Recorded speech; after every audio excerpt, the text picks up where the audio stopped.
বৃহস্পতিবাৰৰ পৰা ষষ্ঠদশ অসম বিধানসভাৰ প্ৰথমখন অধিৱেশন। অধিৱেশনৰ প্ৰথম দিনটোলৈ নৱনিৰ্বাচিত বিধায়কৰ ব্যাপক উৎসুকতা। বৃহস্পতিবাৰে প্ৰথমবাৰলৈ বিধায়ক হিচাপে শপত ল'ব ৪৭ গৰাকী বিধায়কে। অৱশেষত নৱনিৰ্বাচিত বিধায়কৰ উৎকণ্ঠাৰ সময় সমাগত। ২৬ৰ বিধানসভা নিৰ্বাচনত জয়ী হৈ অহা প্ৰায় প্ৰতিগৰাকী জনপ্ৰতিনিধিয়ে কাইলৈ অসম বিধানসভাৰ মজিয়াত শপত ল'ব। বিধানসভাৰ প্ৰতিম অধ্যক্ষ চন্দ্ৰমোহন পাটোৱাৰীয়ে পাঠ কৰাব শপত বাক্য। পদবী আৰু জ্যেষ্ঠতাৰ ভিত্তিত ক্ৰমান্বয়ে শপত ল'ব ১২৫ গৰাকী জনপ্ৰতিনিধিয়ে। ইয়াৰে ভিতৰত প্ৰথমে শপত ল'ব মুখ্যমন্ত্ৰী হিমন্ত বিশ্ব শৰ্মা। তাৰ পাছত ৪ গৰাকী মন্ত্ৰী ক্ৰমে ৰামেশ্বৰ তেলী, অজন্তা নেওগ, অতুল বৰা আৰু চৰণ বড়োৱে। ৪ মন্ত্ৰীৰ শপত গ্ৰহণৰ পাছত পদবীৰ মৰ্যাদাৰ ভিত্তিত শপত ল'ব অসম বিধানসভাৰ প্ৰাক্তন ৩ অধ্যক্ষ হিতেন্দ্ৰ নাথ গোস্বামী, ৰঞ্জিত কুমাৰ দাস আৰু বিশ্বজিৎ দৈমাৰীয়ে। ইয়াৰ পাছতে শপত ল'ব অসম বিধানসভাৰ ভূতপূৰ্ব উপাধ্যক্ষ আমিনুল হক লস্কৰে। পদবী মৰ্যাদাৰ এনে শপত গ্ৰহণৰ পাছত শপত গ্ৰহণ কৰিব ৬, ৫, ৪, ৩ দুবাৰলৈ বিধায়ক হৈ অহা জনপ্ৰতিনিধিসকলে।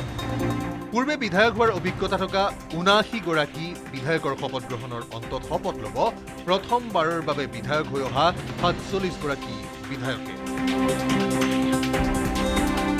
বিধায়কৰূপে শপত গ্ৰহণৰ বিশেষ মুহূৰ্তলৈ অধীৰ অপেক্ষাৰে বাট চাইছে নৱনিৰ্বাচিত বিধায়ক মৃদুল দত্ত, ধীৰাজ গোৱালা, জীৱন গগৈয়ে। সংস্কৃতত শপত ল'ব মৃদুল দত্তই। আমি সকলো আচলতে উৎকণ্ঠা অকণমান থাকিব, কাৰণ আমি নতুনকৈ নিৰ্বাচিত হৈ আহিছোঁ, উৎসাহীও হৈ আছোঁ, অকণমান উৎকণ্ঠাও আছে যে মই শপত গ্ৰহণটো সংস্কৃতত ল'ম। এইটো ইতিমধ্যে মই সিদ্ধান্ত কৰিছোঁ। কালি মানে প্ৰথম দিন যামতো অসম বিধানসভাত।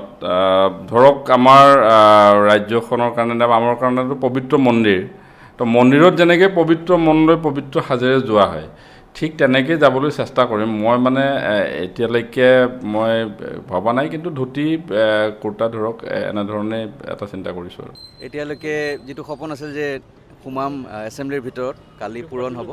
আৰু ৰাইজৰ যিটো আশা আকাংক্ষা, যিবিলাক ৰাইজৰ ইচ্ছা মানে সপোন, সেইবোৰ যাতে মই পূৰণ কৰিব পাৰোঁ, তাৰ কাৰণে নিশ্চয় মাত মাতিবলৈ সুযোগ পাম। এনেদৰে এতিয়া ষষ্ঠদশ অধিৱেশনৰ প্ৰথম দিনটোলৈ অধীৰ অপেক্ষা প্ৰতিগৰাকী নৱনিৰ্বাচিত বিধায়কৰ। ইমানেই নহয়, বিধানসভাৰ অধিৱেশনক লৈ ইতিমধ্যে সাজু কৰা হৈছে বিধানসভা চৌহদ।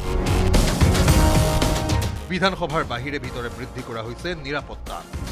ঠায়ে ঠায়ে বিধানসভাৰ বাহিৰে ভিতৰে লগোৱা হৈছে ৰং। নৱাগতক আদৰিবলৈ যেন সাজু এতিয়া বিধানসভা চৌহদ। বলেন Bhattacharya report, news 18 Assam north east.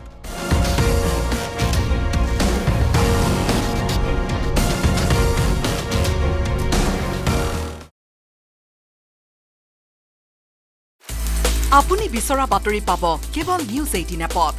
News 18 app download কৰিবলৈ স্কেন কৰক এই QR কোড। গুগল প্লে ষ্টৰতো পাব এই নিউজ 18 এপ।